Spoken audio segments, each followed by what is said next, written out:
Hello and welcome to CoffeeCon 2020 with My Child First. Our guest today is Barbara Decker, and she's a mentor for APA.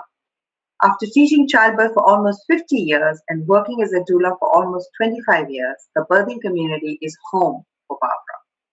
When she became involved in hypnobirthing and APA, a whole new aspect of life was uncovered, the gestational period. Once exposed to the prenatal and perinatal psychology and health, and the opportunity to study with Dr. Scott, the love of birthing women turned into a passion about this prenatal education. Prenatal bonding empowers a woman to trust her instinct and listen with her heart to the bond growing within her, the baby she loves and wants to nourish, not just with food, but with emotion. So it is my privilege to welcome to our CoffeeCon 2020, Barbara Decker. I first heard Barbara when I was doing a course with the Bond University, and I was always curious. And my journey is quite similar to hers because I started as a childbirth educator, then a doula, and then found myself with hypnobirthing and APA. So welcome, Barbara. Oh, thank you so much, Divya. I didn't realize that you did the greatest pregnancy ever, too. Did you finish that program, too? Yes, I did. Oh, see, I've used a lot of that information. That was my first certificate in prenatal bonding. Yep. Yes. Mine too. Mine too. So there's a lot that I resonated with. So my journey with prenatal work started, or prenatal psychology started with hypnobirthing. So tell us, how did you get interested in this? Into the prenatal period? Oh, it was hypnobirthing. Because, every year we have to renew and we have to read 2 books and do our book report. And I just happened to glance at The Secret Life of the Unborn Child. I picked up that book and I got mad, Divya, because I'd been teaching regular childbirth classes for years and years and years. And nobody mentioned the importance of bonding with the baby in the womb. Penny Simpkins certainly talked about singing, reading to the baby in the last trimester. They talked about it in the last trimester, but nobody ever brought up the fact that these babies need to feel welcomed into the world. And that means the mother's getting connected with them throughout the whole pregnancy. And so I really got quite angry that I'd been letting down my students all those years of not passing on this incredible information. So once I found out about that, I found out where Dr. Verney was. It was APA, and I became an avid member of APA. In my first APA conference, I remember meeting David Chamberlain, and it was in Japantown in San Francisco, my first time. And I have to say, it was the most heartwarming, welcoming group of people. That David came up to me as I was walking back to my room and he said, "I haven't seen you around here before. Tell me about yourself." And he took my arm and walked me over to the elevator. And I just couldn't believe the kindness of the people that belong to APA. And I become an avid member.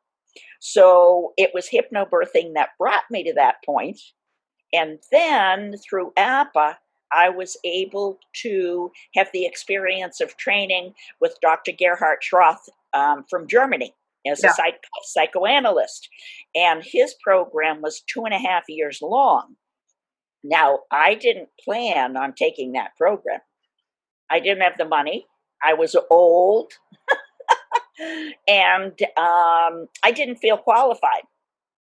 But Gerhard called me from Germany after he met me, and he said, "I want you in this program. You have medical knowledge. You've been working with mothers and babies for years.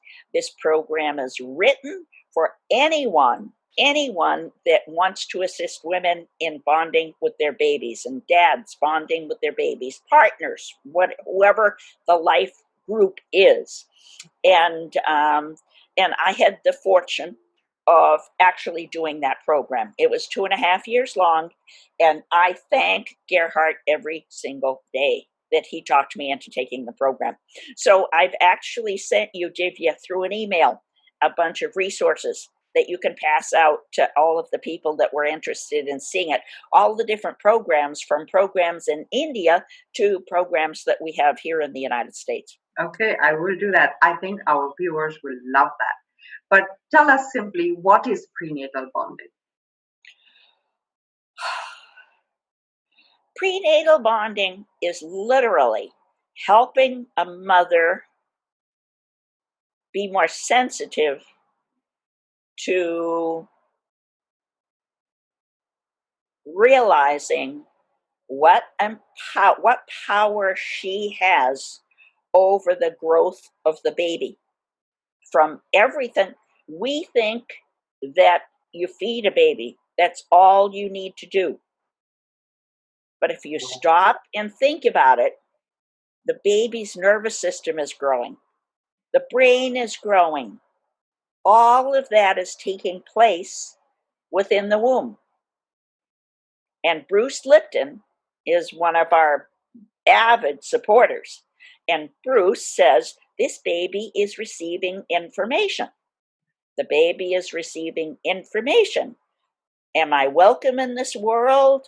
Do I have to protect myself? Do they really want me?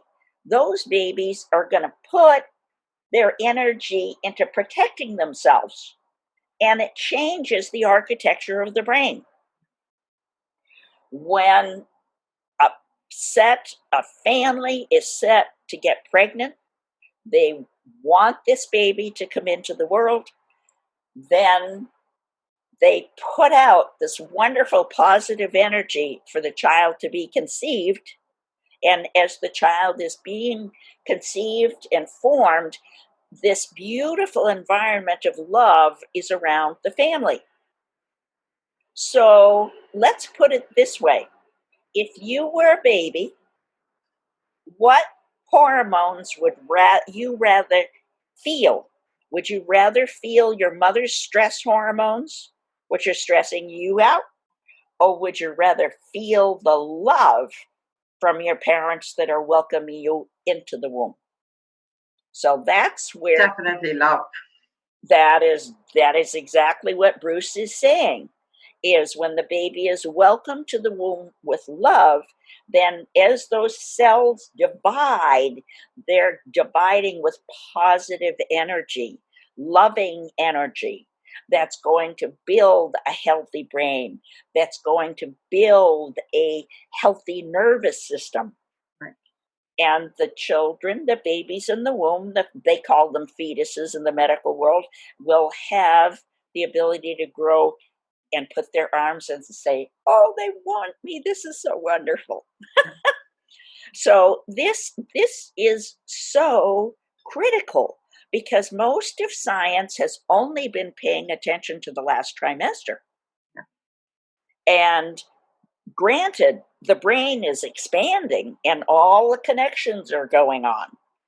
Everything is connecting. But what about this little baby from the time that he's being formed? What kind of energy are we building around this baby growing in our womb? And one of our biggest challenges in the United States is 45% of the babies are not planned for, and about 18% aren't even wanted. So it's very sad. It's very sad.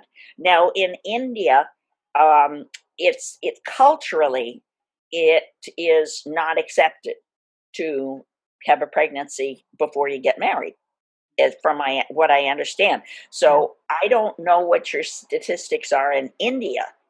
I'm not sure I know the stats here either, but those things are changing. We do have single mothers. There's more acceptance. But as a culture, we look at babies as divine beings.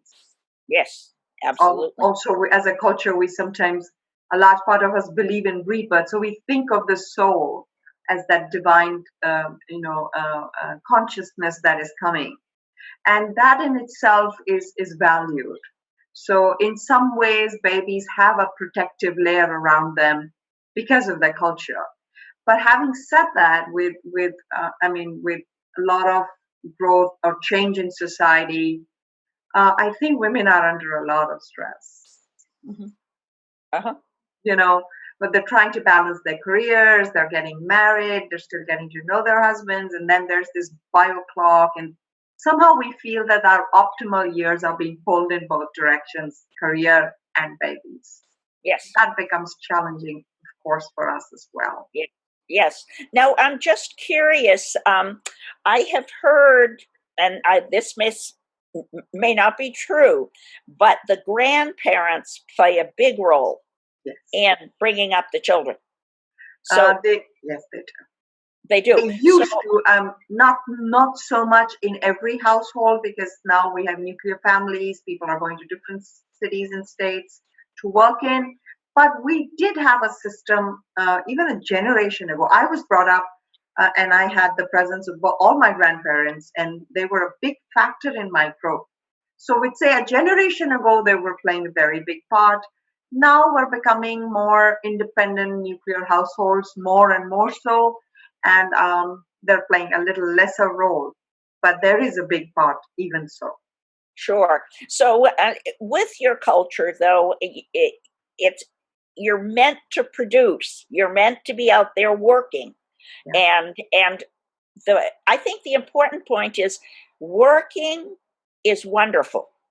Some stress is actually good for a baby because it helps them realize that life is going to have some stressful time and life is going to have some calm time.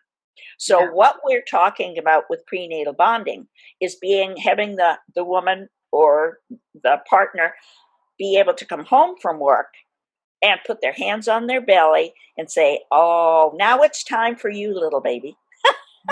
And babies feel touch from 8 weeks on. From 8 weeks on, they feel those sensations. And in India, from what I learned from my friends in India, at the Manashakti Center in Lanavla, and then from Omnio Future in Bangalore, they work with couples that are newly pregnant. No, they're waiting for their babies. They're newly married. They want to have a baby, so they get their relationship in order. And then each month they have special programs to connect with the baby in the womb all through the pregnancy. So we have a cultural construct here. You've got 6,500 years of knowledge ahead of us. So because we consider babies to be divine beings, we consider the scriptures have actually set formats about certain rituals that orient the parents to the baby. Now, over a period of time, Barbara, we've taken the essence out of those and just left them as routines rather than rituals. And if we look at their essence, their intention is to bring the mother, the father, their intentions into alignment to welcome this baby. And but now that we are all global and modern, what would you say would be some of the things that people can do as prenatal bonding? Okay. What I see here in the United States is I see people working for Microsoft, and they're working 14, 16 hours a day. And oftentimes they don't even have time for a childbirth class. And they just go have their baby. And there's this very little time for baby that I can see. And I think that's why I think it's so important. That's why I wrote Empowering Pregnancy Program. I wrote that right after we did the Greatest Pregnancy Ever program, and named it that because it's so important for our parents to know that they need to take this time with the baby. And ways that they can do it each day is singing in the shower, singing anytime when you're out for a stroll, Music, listening to music. Babies love Vivaldi. Their ears are perfectly tuned at 4 months in the womb. So music, they like things with a rhythm. And there are ultrasounds showing the baby breathing to the rhythm of the music. Oh. They're just so, they enjoy that. They do not enjoy Beethoven. Beethoven is bangy and strong and loud. They prefer Mozart or Vivaldi as composers. Just melodious. Yes, yes. And so a simple thing like maybe once a week, sit down and write your baby a letter about how happy you are that this pregnancy is moving along and that the baby is coming to you. And these are things that you can show your child later on as they grow up, so that they know not only do they feel it, but they'll also learn it, which will help them be better parents down the road. And they'll have this knowledge. So taking pictures of the pregnancy as it's expanding, because the body changes so much, and oftentimes a woman doesn't feel beautiful as her belly is expanding, and really it's such a beautiful thing to think and know that you are growing a healthy, welcomed baby into the world. So writing, singing, listening to music, touching your belly, rubbing your belly. All of these things are a connection where you can give love. You're sending the oxytocin. Okay? You had a stressful day, you're putting down cortisol, stress hormones. And it's wonderful to come home from work and switch, because cortisol and oxytocin cannot run at the same time. So as a baby, you want to be feeling that oxytocin. Now, for those that didn't plan on getting pregnant and they find out and it's an oops, what do we do? It's never too late to repair, even if it wasn't planned, with welcome open arms. Once you have decided that you want this baby to stay with you, you need to talk to the baby. You can do it with your mind. You can do it with your voice. You don't have to have anybody around, but you can speak your piece to your baby so that you're sending that love and saying, we were really scared in the beginning. We weren't really sure if you should come to us, but we want to reassure you that you're welcome now. And we are going to continue our beauty and our friendship and our caring through this pregnancy. Because there have been cases, some of my prenatal bonding cases, that when we were studying the course with Dr. Schroth, there was a couple that weren't ready for the pregnancy, didn't think they were going to keep the pregnancy, and the baby knew it. When the woman was actually in labor, after she had gone through the prenatal bonding program with the original planner of this organization, it's actually Janai Rafai is his name, and he's a Hungarian psychiatrist. During the labor, the baby's heartbeat started dropping, and they thought they'd have to do a cesarean. So they called Janai up from the hospital. He said, remember when you weren't sure you wanted that baby? Reassure him. Now, heartbeat regulated, rest of the birth went fine, and that baby was welcomed into the world. So these little babies are sentient, just like you say. They have a soul, they have feelings, they are absorbing everything that is going on around them as they're growing in the womb. So whenever there needs to be repair, whenever you've had an argument with your partner and you're really angry about something, they're feeling that. It's time to have a conversation afterwards and talk about it and say, honey, Dad and I had a little argument, but it doesn't mean that it was about you. We both want you. We both love you. And we want you to know that. And so even when you've had something stressful, like almost having a car accident or something, where your heart starts racing like mad, when your heart races, the baby's heart races. Yeah. And it takes ourselves to learn to be in tune to calm the baby down.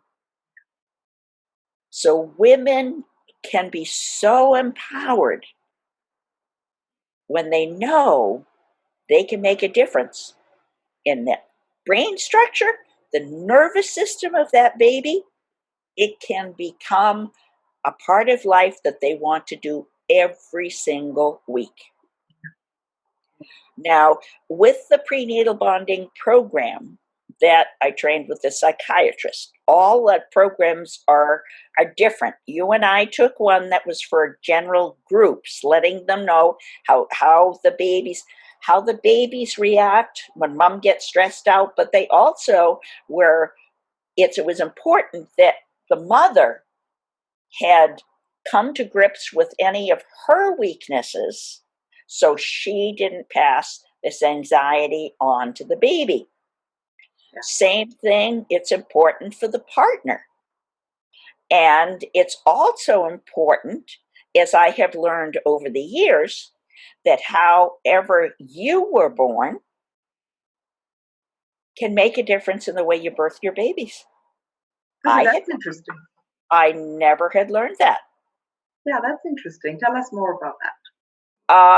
Well, I can't give you the research article where I had read that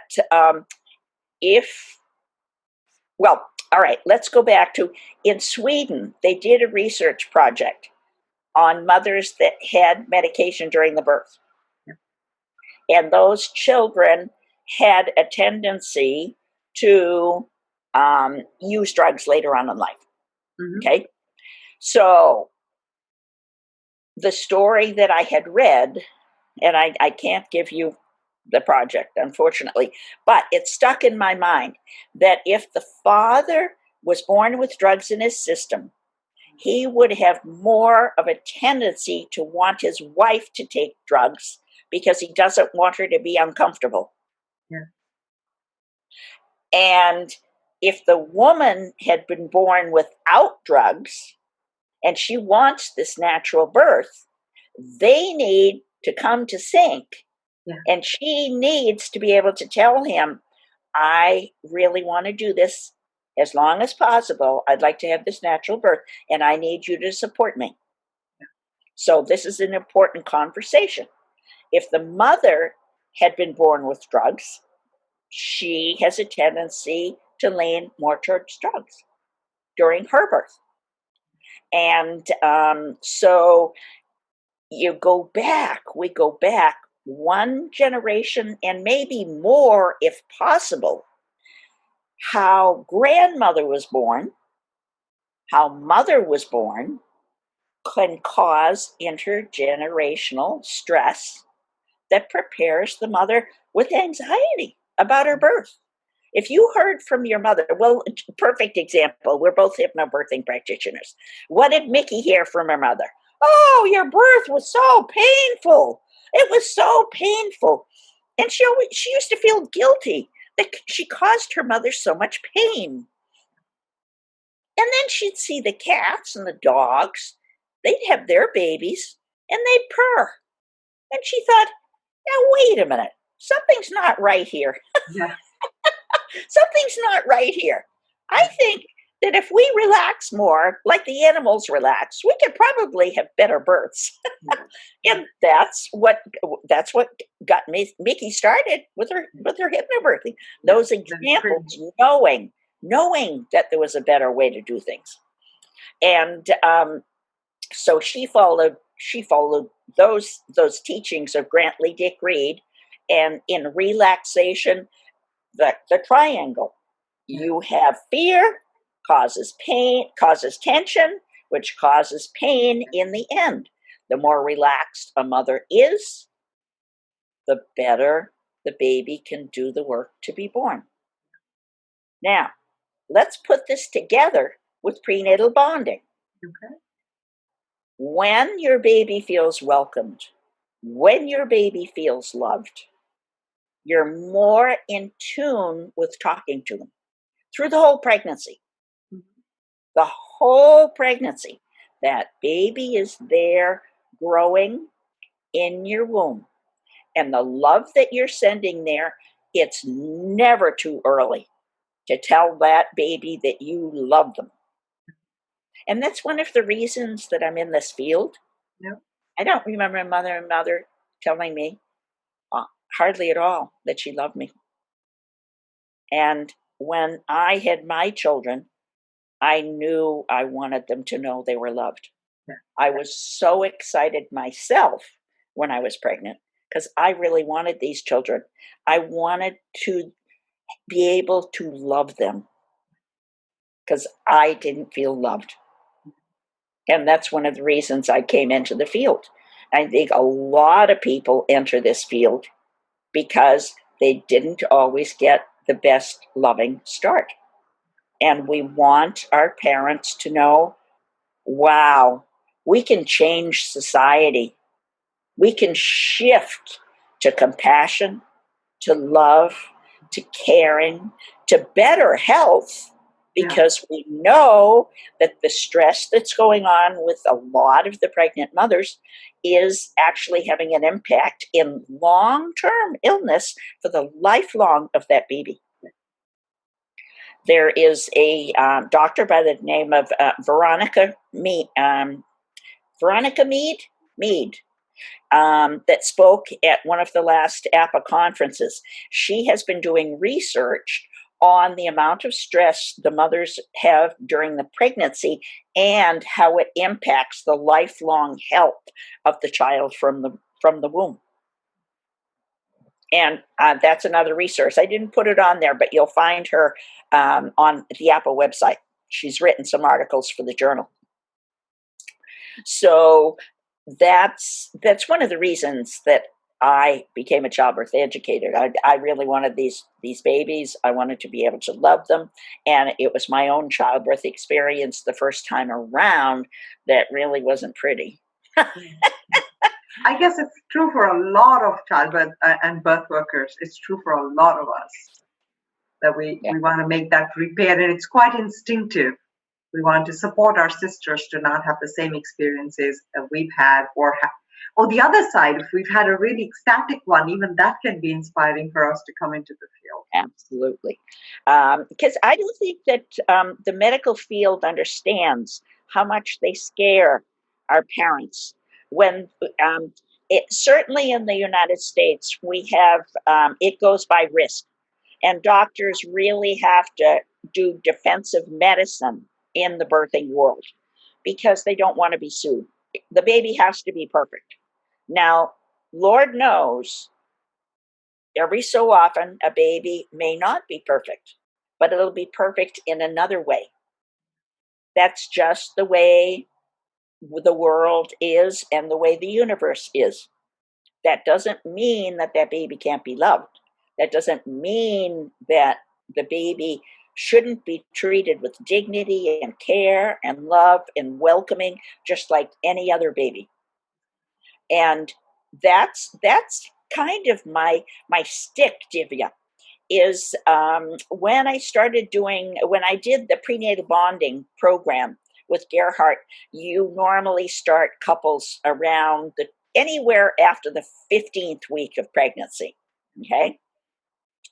And I had some of my moms that when they peed on a stick and found out they were pregnant, they wanted to start right then and there. Why not? Why not?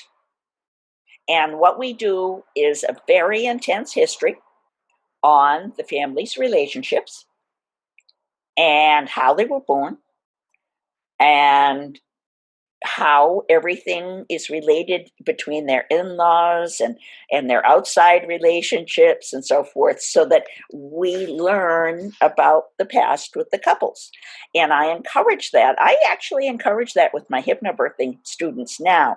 I encourage them to go back to their parents and ask them how they were born. Yeah. Because this I even started doing from the Greatest Pregnancy Ever program. And I remember one of the first couples that I worked with, probably 8 years ago, before I ever did Gerhardt's program.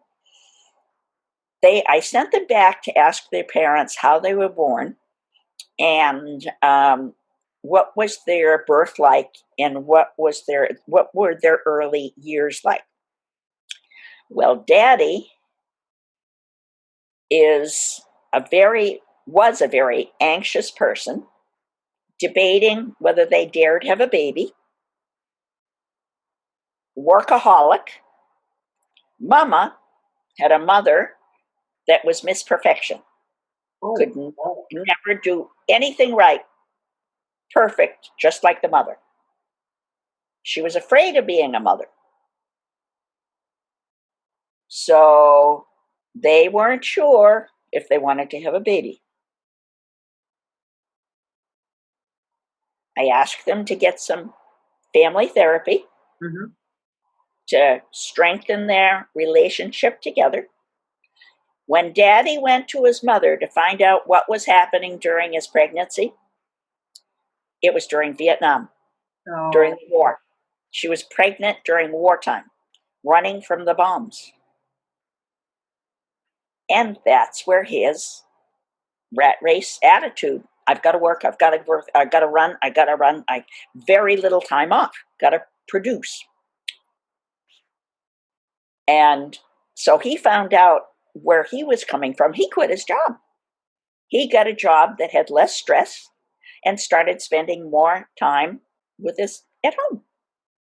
They started doing things together. She felt stronger. And they finally decided that it was a safe time to have a baby because their relationship was strong. So partway through the pregnancy, I encouraged the prenatal bonding, but not the full program. And she said, well, I've got all these books to read. I've got this to do, and I got that. I don't think I can have time for it. I don't think I can make time for the prenatal bonding program.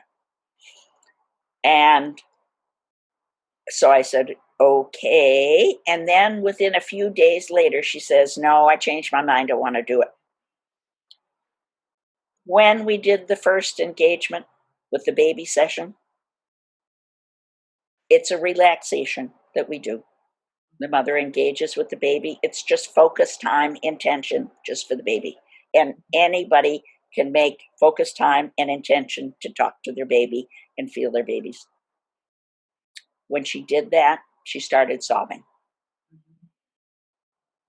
And that's when the books fell away. All the work and things she had to get done were no longer important. She never thought she could love a baby as much as she was loving this child in the womb. And this was, she must be 8 or 9 years old now. They have such a healthy relationship. This little girl is so happy. And the woman went from being the daughter of the mother to being the mother of the baby. And that's what you want to happen with prenatal bonding. They make that shift. It's the baby teaching the parents how to be, it's another chance of reinventing yourself. Absolutely. And that becomes the bottom line. Do I have enough time to tell you one of my very special stories? Okay. Yes, of course. I have permission to share this. A woman contacted me from Europe, and her water had released at 18 between 18 and 19 weeks of pregnancy.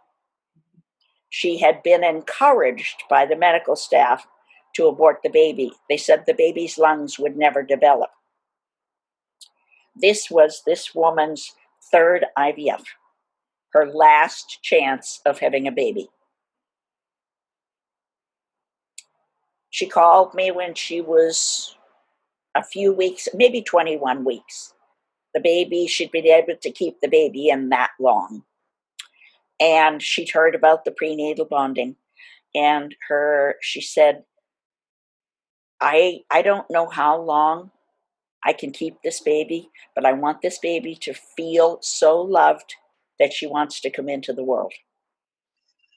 So we did the prenatal bonding 3 times a week, sometimes in the hospital, sometimes at home, depending on her circumstances. She had water loss. She had some bleeding throughout this full pregnancy time, but we met 3 times a week, reminding this baby, connecting mom and baby to that beauty in the womb. And the baby stayed in till 30 weeks. 30 weeks, in which case we also, because with hypnobirthing and with hypnotherapists, I had her envisioning the baby's lungs opening and closing. The baby went to the NICU in 2 days. She was off a ventilator at 30 weeks when she was born. So she had some time in the NICU, get a Christmas card every year.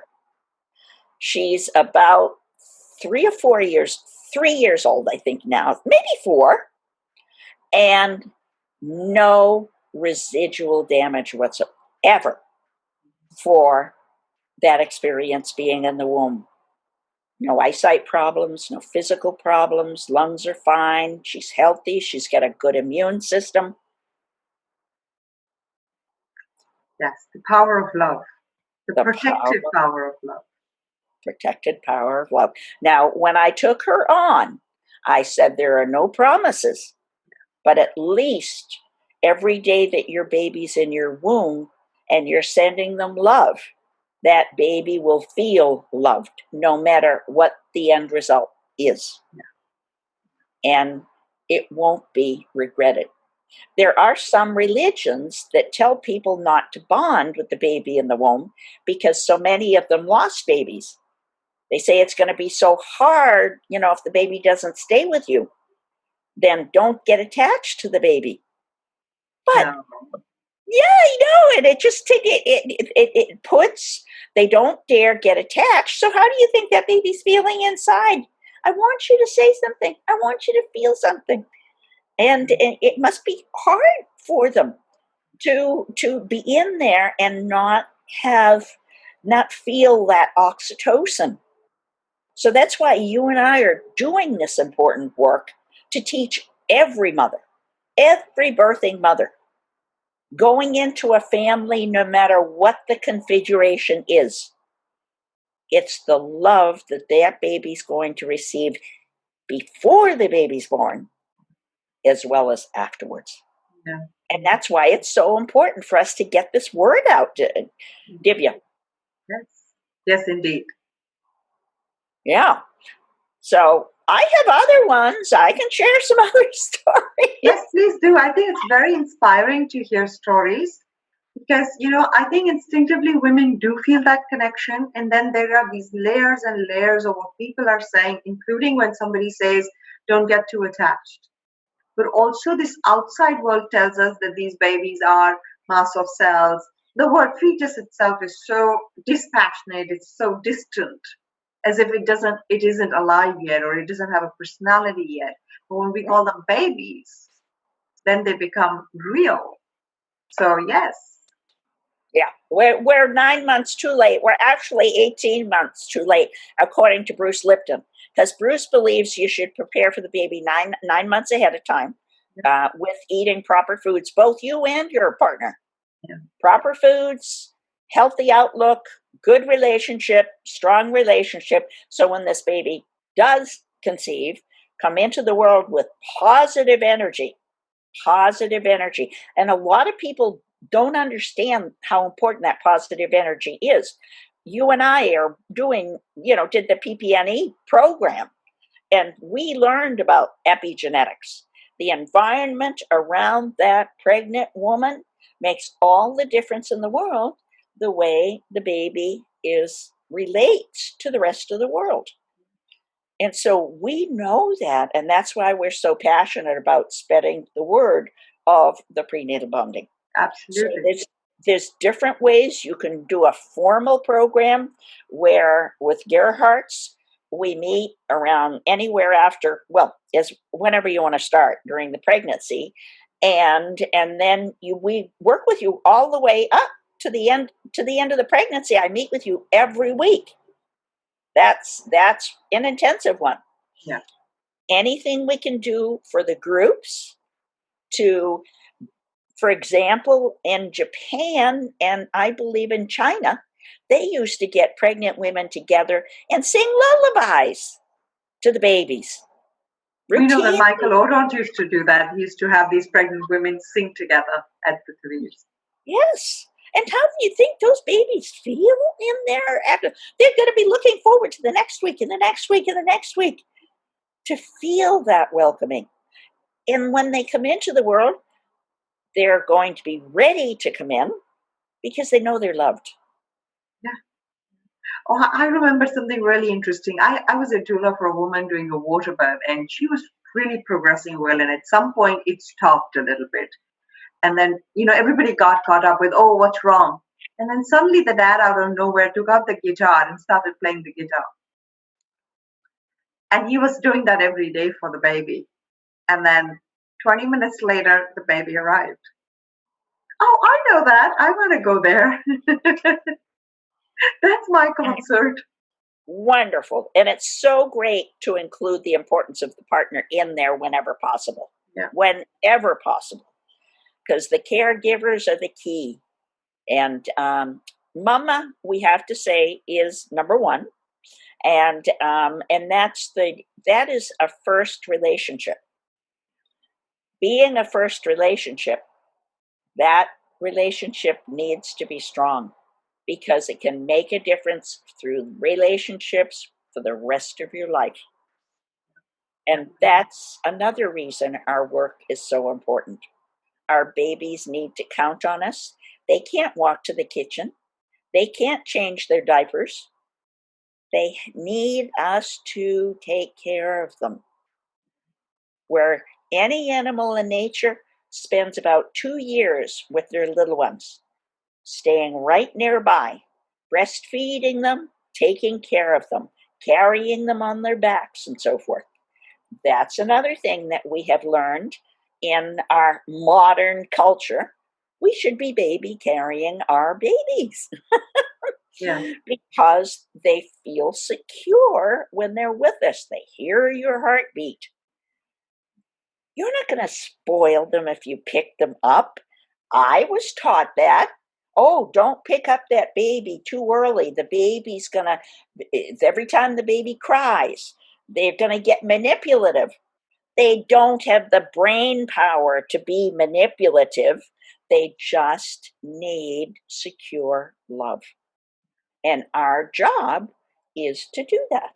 And that's why women should have time off after the birth to be able to nurse for at least a year, if not 2 years, be paid from if they were working, because that's investing in this future generation. Yeah. Yeah. The studies are showing emotional intelligence happens from preconception to 9 months after the baby's born, where the baby is loved, responded to, and stimulated with love. They can withstand practically anything that happens to them later in life. That's true. We're setting the foundations of the new generation. Absolutely. But how few families know it needs to start 9 months earlier. They're not blank slates when they're born. They're not. And what was interesting, Divya, I just found a lovely book that two doulas had written, and it's called, they asked me to do the foreword for the book, and it's called Nature's Master Plan for Birth. And as I read that, it reminded me of Grantley Dick Reed's Childbirth Without Fear, because they're trying to bring back families to understand we're so brainwashed with fear, and it's been passed on with the media and with the medical field and everything, how difficult birth is. Yeah. When 85% of us would birth our babies if somebody just sat there and knitted. Yeah. Yeah. 85% of babies would be born without interventions if we just let them have them. Yeah. If the mother stayed calm, allowed the birth to take place the way that it should, as nature intended. So I decided to go back and read Grantley Dick Reed's book from the 1940s. And you know what was so sad? Nothing's changed in 80 years. In birth or in medical fields? In medical field. Yeah, that's true. That's really sad. Back then, it was the newspapers that scared them. It was the bad birth stories that scared them. The practitioners still wanted to intervene and use drugs because they felt the woman was in such terrible pain, they had to relieve them. And we know scopolamine, they were out of their minds when they were using that drug, climbing out of the bed. They had to be strapped to the bed because it was an amnesiac, and they had no idea what they were doing. Yeah. And the babies would be born and they'd be so drugged afterwards, some of them didn't want to breathe. That was practice back then, typical. And even they were using chloroform. Chloroform makes you pass out. Yeah. Which is Vicky's story, which he tells. Absolutely. They used ether, they used chloroform. And when I first started out in the childbirth field, there was a doctor there that I'd been teaching for probably 4 years. And this one particular physician said, the birthing room, that's my birthing room. You will have spinal anesthesia because I am in control of this birth. And nobody could have their baby without having spinal anesthesia. He wouldn't allow it. And they'd have to be pulled out with forceps. Yes. And then they put up all these practices because of all these drugs in the baby, of cutting the cord quickly, separating, resuscitating. And now we're still doing it, even though we've realized, the chloroform was not so good, the ether was not so good, but the practices that came from that behavior, the listless babies who needed resuscitation, we're still rushing to suction them and do things to them. So basically, we've broken something, and then we're looking at that as the foundational model of how we behave. And I think that is such a disservice. But I also feel that now when moms and babies are connected, and I saw that through hypnobirthing, it was just the brief part that we do of loving your baby. I found that these parents who were bonding with the babies or who were looking at the baby as a person started to make different choices in birth, Barbara. It was Yes. so interesting to watch. I know. I've had people switch from hospital to birth center to home birth in one class. Yes. To make the switch. Because as long as that pregnancy is a healthy pregnancy, we need to have more midwifery care. Yeah. And by that, midwifery care is not having the medical field interfering. But what Dick Reed was stating in his book 80 years ago is that we're men, we were taught these procedures, we are emergency, we're there for that challenge. And so it becomes a challenge. And there are doctors out there now. We have Michelle O'Donnell. We have our medical director at APA, who has a bunch of midwives in his practice, and they have very few interventions. There's another hypnobirthing doctor down there in San Diego, because we've seen Jay Warner talk, and he's another hypnobirthing person, and he's also another PPNE, and they're having very few interventions during the pregnancy. They are having beautiful births, and that doctor in San Diego, he says, I'm in and out of the hospital. Those other guys are hanging around for hours and everything, but I'll take my hypnobirthing mothers anytime because they know what they're doing and they know their business. So, in all reality, our job is going to be to teach the women not to fear pregnancy, to love those babies, and then to learn how birth can be with slow, comfortable breathing, understanding how the neocortex is stimulated with bright lights. When animals have their babies, they go in a dark hole where they feel safe. And that's where we need to be, is we need to be inside and feel safe. And that means dark rooms.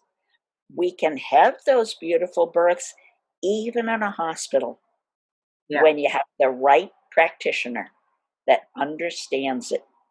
And I was fully blessed by a hospital in Seattle here that asked me to come in and talk to the nurses about how to work with hypnobirthing parents, because they were coming in very late in labor and they wanted to know how they could care for them the best. And basically hands off. Do what you have to for their vital signs, but let the woman birth without interference. And it's greatly respected at the hospital where I teach. Greatly respected. So one last question for you. We've been talking about PPNE program and APA, if you could just briefly tell us, what is APA? What is APA? Oh, that's not hard to explain at all. Dr. Burney, who is a psychiatrist, and David Chamberlain, who was a psychologist, were talking at an association of APA, American Psychological Association. They met up and they had both studied a little bit of hypnosis, and they found that some of their patients, when they were regressing back to early childhood, actually went back to the womb. And they'd never heard that that was possible before. That is our implicit memory. We have an explicit memory, which is usually from about 3 years old on. We can remember things, but we have an implicit memory where it's stored in our cells, in our body, and deep inside our subconscious. And the two of them ended up saying, how? We never thought that people could remember their births. They had stories, and they're written in their books. Windows to the Womb, The Secret Child of the Unborn. The Secret Life of the Unborn Child. But Windows to the Womb, Baby Remembers Birth. When their patients were coming to see them for emotional problems that were actually stemming from back as far as the womb. So what they did was they wrote up each of their stories from the family. They had them go back to their parents, ask their parents what happened during the birth, what happened during the pregnancy. And the parents would often say, how could you know? You weren't here yet. How could you know these things? And one example I'll give, because it's from David's book, there was someone that had trouble taking hot baths. Simple thing like that. Can't take hot baths. When that person was regressed with David, the person remembered being in the womb and trying to be washed out by his mother. The mother was trying to abort him. And he went back to the mother and said, what happened when I was first coming into the world? And she said, oh, nothing happened. And it took 4 tries. 3 tries, she denied anything. The 4th try, she said, how could you know I never told your father? How could you know that? So they verified the stories with the parents, and they wrote up this big paper for the APA, and the APA laughed at them. Yeah. So they started, it had a different name. I think it was called Prana, was the first organization that they started. It started with a P. I forget what the initials are. But it became APA.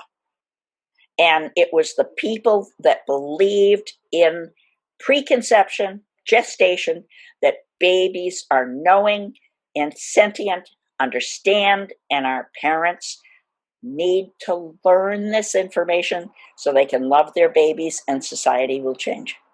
Yes. That's how APA got started. Indeed. 2 guys talking at a conference and saying, how can this be happening? So they brought it to life. And now here we are all over the world. There's other organizations that are doing similar things. I wish we could all come together and be one because we'd be stronger. But the message is out there that the gestational period is a critical time for our babies. And the sooner our parents fall in love with the babies, touch their bellies, tell them they love them, send the oxytocin, the sooner that baby's going to feel welcome in that womb, and that will make a difference. And when I talk about changing the architecture of the brain, I have a book called Enriching Heredity, and it's by a brain specialist that dissects. She worked with rats, but she stressed out the mother rats, little food, crowding, so forth. Those moms didn't know enough to take care of their babies. They didn't lick them. They didn't pay attention to them. In the other batch, they were well fed. They were cared for. When those babies were born, they were licked and they were mothered and they were loved. So what they did was they took the babies that didn't know and put them with the mothers that started licking, and they started to heal. So sometimes it takes a generation, but stress can be carried through a couple of generations. But basically, if you really put the intention into that love, the greater the chance is that you're going to make a difference in that child of yours. So while stress can be passed on, healing is always a possibility. Absolutely right. And John Chitty is in heaven now, but John Chitty was one of our famous energy workers with people with trauma. And John, I remember asking him, I said, I've had some families with some pretty bad background. He said, Barb, well, when I say bad, they've had traumatic backgrounds, okay? It's never too late to heal. Never too late to heal. And Dr. Verdi wrote that wonderful article about let's build babies, not jails. Yes, I read that. It was very inspiring. Where does it start? It starts at conception and in the womb. I have a sign right by my door that says, violence starts in the womb. We must pay attention to that and care about our babies. That's a wonderful message, and this has been so inspiring, and I knew that it would be a very interesting conversation. So it was. Sorry about the little hitch that we had to Oh, begin I with. feel terrible about that. Oh, it's okay. It's okay. But this is a wonderful message, and I'm really privileged to share it. Thank you so much, Barbara. Oh, Divya, thank you for even with our goof up, you came on and we got to record so somebody can listen to it at some point. All right, honey. Thank you for letting me share. Thank you so much for sharing with us.